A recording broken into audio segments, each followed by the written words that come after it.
Isang pagpala at makahulugang pagdiriwang ng Semana Santa sa inyo mga kapatid.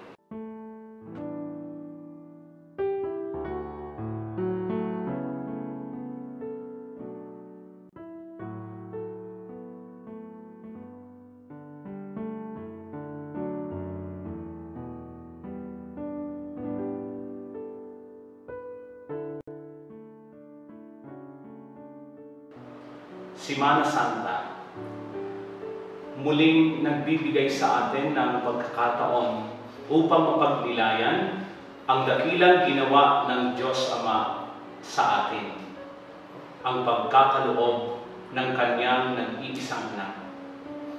Hindi lang upang mapatawad tayo sa ating mga kasalanan, kundi upang buksan ang kaharian ng langit para sa ating mga makasalanan.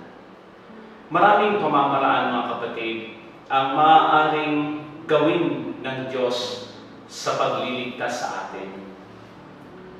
Lubhang kahanga-hanga na ang pinili ng ating Ama ay ang pagsasakripisyo at ang pagkakaloob ng sarili sa pamamagitan ng Kanyang anak. At tayo'y nagtatanong, bakit kaya ganito ang pinili ng Diyos? Bakit walang pakundangan inako rin ni Jesus ang ganitong pamamaraan? Sa malalimang refleksyon, masasabi natin na mas pinili ni Jesus ang pamamaraan ng pagsasakripisyo at pagkakaloob ng sarili upang iparating sa bawat isa sa atin ang malinaw na mensahe na sa ating araw-araw na pagharap sa iba't ibang pagsubok sa buhay, ang nga tayo'y magkaroon ng pag-asa at lakas sakaling dumanas man tayo ng sakripisyo at kahirapan. Dahil alam natin na si Jesus ay kaisa natin. Nagsakripisyo din, naghirap din. So ramdam ni Jesus ang kung ano ang nararamdaman natin. Higit sa lahat, mga kapatid, may biyaya sa pagsasakripisyo at pagkakaloob ng sarili.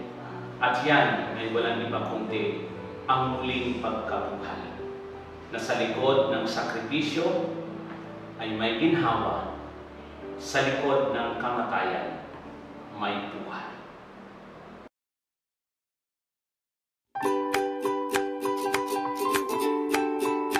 Kung mahal mo si Lord, ipakita mo. Hindi yung parang nag-upload ka ng picture sa Facebook, tapos ipa-private mo lang pala.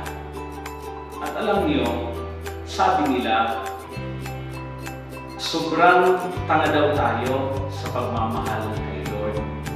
Sa sobrang pagbibigay at paglalaan ng oras sa parokya. Pero, kung saan tayo namumukhang tanga, doon para tayo masaya. Narito po ulit si Father Choi